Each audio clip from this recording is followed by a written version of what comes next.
mahusay ang pagkala ang mga ebidensya ay hanto sa pagiging maparaan, paggamit ng sensya, ng dahas, at pagiging hambog.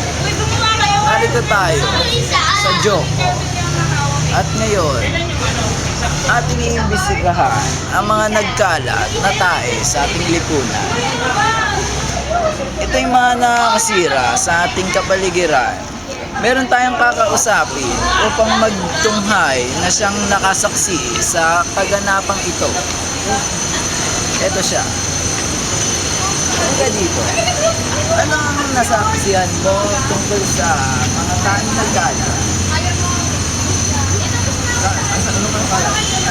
Ayun, namamasda mo ba ang mga sampalok na iyan?